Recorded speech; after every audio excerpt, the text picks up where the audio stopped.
अगली सुबह जेसन जब अपने घर पर होता है, उसके पास वही लोग आते हैं जिन्होंने उसे बताया था कि वो अपने प्लेनेट ज़ेरा से आए हैं। दरअसल ये कोई आम इंसान नहीं थे, ये एलियन थे जिनका असल रूप ऑक्टोपस जैसा था। खैर ये जेसन को तैयार करवाते और इसे अपने साथ एक गाड़ी में बैठाकर लिए जाते थे।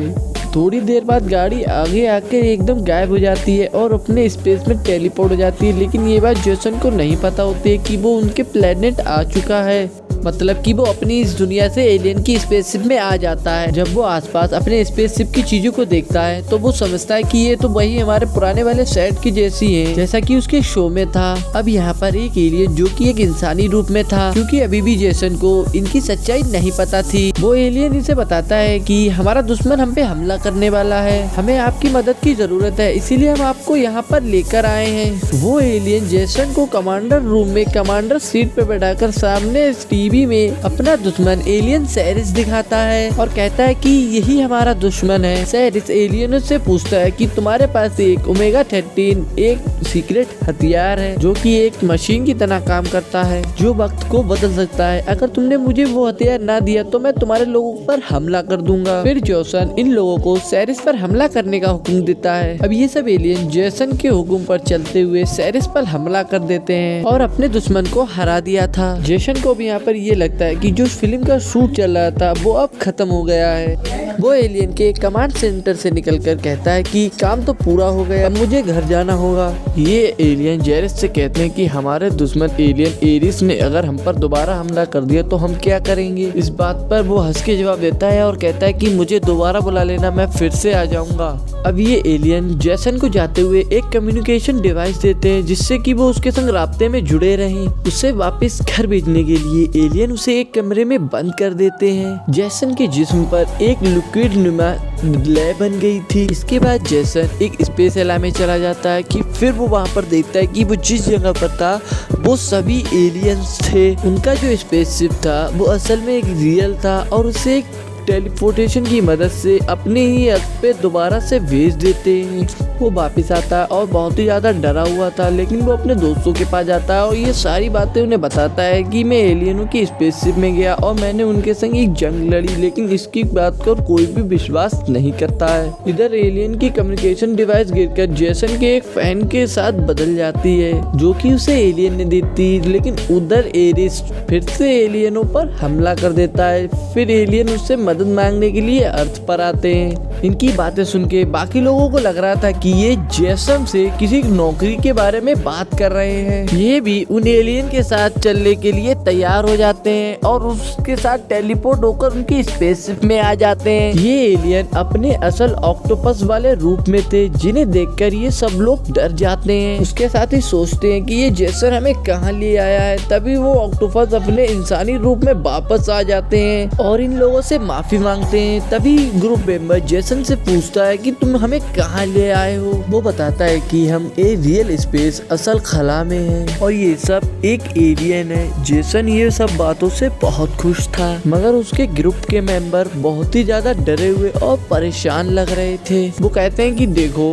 हम असल एस्ट्रोनॉट तो नहीं जो इसे स्पेस के बारे में सब पता हो, मतलब कि जो स्पेस के बारे में सब जानता हो, लेकिन हम आम इंसान है और एक्टर्स भी है, यहाँ पर मेरी जान भी जा सकती है। ये सब बात कर ही रहे होते हैं, तभी वहाँ पर एलियन आ जाते हैं जो कि इनसे बहुत ही ज्यादा खुश थे, क्योंकि उन्होंने इनका बहुत ही ध्यान से शो देखा होता है। जेसन के ग्रुप के लड़के उन एलियन से पूछते हैं कि आप हमें कैसे जानते हो। एलियन इन्हें बताता है कि हम पिछले 100 सालों में बिखर गए थे और हम पे बहुत सारे हमले हुए, हमें ये भी नहीं पता था कि हमें आगे जाना कहाँ है और उन हमलों से हमें बचना भी कैसे। फिर हमने वो शो देखा जिसमें आप सब लोग थे और उससे हमने बहुत कुछ सीखा, जैसे कि प्यार, दोस्ती, मिलकर काम करना। आप लोगों का शो देखकर हमने अपनी टेक्नोलॉजी को तैयार किया। अब आप लोगों की वजह से हमें उस एलियन को मारना होगा। हमें यहाँ पर ये पता चलता है कि असल में यहाँ पर हुआ क्या था। कुछ सालों पहले एरिस ने इनके प्लेनेट पर हमला किया, जिससे ये गैलेक्सी क्वेरिस में आ गए थे और फिर इनके शो को देखा। एलियंस के पास बहुत ही एडवांस टेक्नोलॉजी थी, मगर इनको इस्तेमाल कैसे किया जाता है वो इन्होंने इनके शो से सीखा। अब जेसन के ग्रुप मेंबर को सभी कमांड सेंटर में ले जाकर उन्हें उनकी सीट पर बैठा दिया जाता है। जैसन अब एलियन के साथी को इस स्पेस को स्टार्ट करने का ऑर्डर देता है। अब वो एलियन जैसन की शक्ल देखने लगता है, क्योंकि एलियन जैसन को एक कमांडर समझ रहे थे, लेकिन जैसन को तो कुछ भी पता नहीं था, वो तो सिर्फ एक एक्टर था। वो एलियन को समझाता है कि देखो, जैसा तुमने मेरे शो में देखा था तुम वैसा ही बिल्कुल करो। एलियन अब ऐसा ही करता है, वो अपनी स्पेसशिप को चलाकर इस प्लेनेट से बाहर निकाल लिया जाता है। थोड़ी देर बाद ये एलियन जैसन को एक वीडियो दिखाते हैं जिसमें सेरिस इन एलियन के कमांडर को मार रहा था, जिसे देखकर जैसन के सभी ग्रुप मेंबर डर गए थे और ये लोग यहाँ से जाने का कहते, मगर यहाँ से जाना इतना आसान नहीं था, क्योंकि बाहर एरिस इनके स्पेसशिप पर हमला कर देता है। और कुछ देर बाद एलियन की उन मॉनिटर स्क्रीन पर सेरिस खुद आता है और कहता है कि वो ओमेगा 13 हथियार मुझे दे दो। जैसन को यहाँ पर कुछ समझ नहीं आ रहा था कि यहाँ पर हम चल क्या रहा है। फिर एरिस इसके स्पेसशिप पर हमला कर देता है और इस वजह से जो इस स्पेसशिप को एलियन चला रहा था और वो इसे बहुत ही तेजी से चला देता है, जिसके कारण इसका इंजन खराब हो जाता है और कुछ मैग्नेटिक ब्लॉक इनके स्पेसशिप से आकर टकरा जाते हैं। ये देखकर इसके ग्रुप के मेंबर एकदम पगला जाते हैं और घबराने लगते हैं। जैसन के ग्रुप का आदमी बताता है कि हमारे स्पेसशिप का एक इंजन खराब हो गया है, वो हमें एक दूसरे प्लेनेट से मिल सकता है जिससे ये स्पेसशिप ठीक हो जाएगा, मगर वहाँ सिर्फ इंसान ही जा सकते हैं, ये एलियन हमारे संग नहीं जा सकते।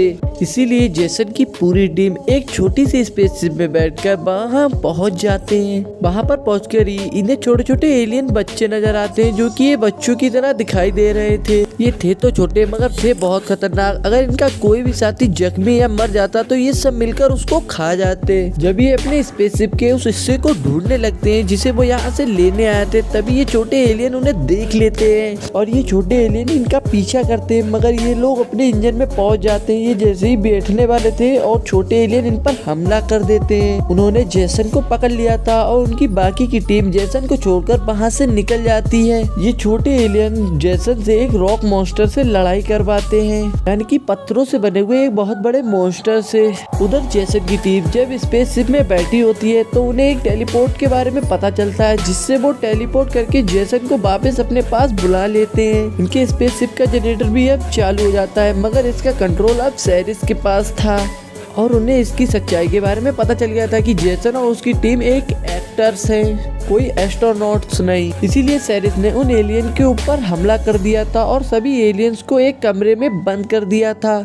मगर यहाँ पर जैसन की टीम पहुँचती है तो ये एलियंस को पकड़कर एक कमरे में बंद कर देते हैं और फिर ये यहाँ पर एक प्लान बनाते हैं। आखिर एलियंस की टीम को उन्हें कैसे बचाना होगा। पहले ये कमरे में फंसे एलियंस को बाहर निकालते हैं, फिर टॉमी उस टेलीपोर्टेशन वाली मशीन से उस रॉक मॉन्स्टर को बुला लेता है जो उन्हें दूसरे प्लेनेट पर मिला था और उसे शिप के अंदर लाकर सेरिस के बचे हुए एलियंस पर हमला करवा देता है।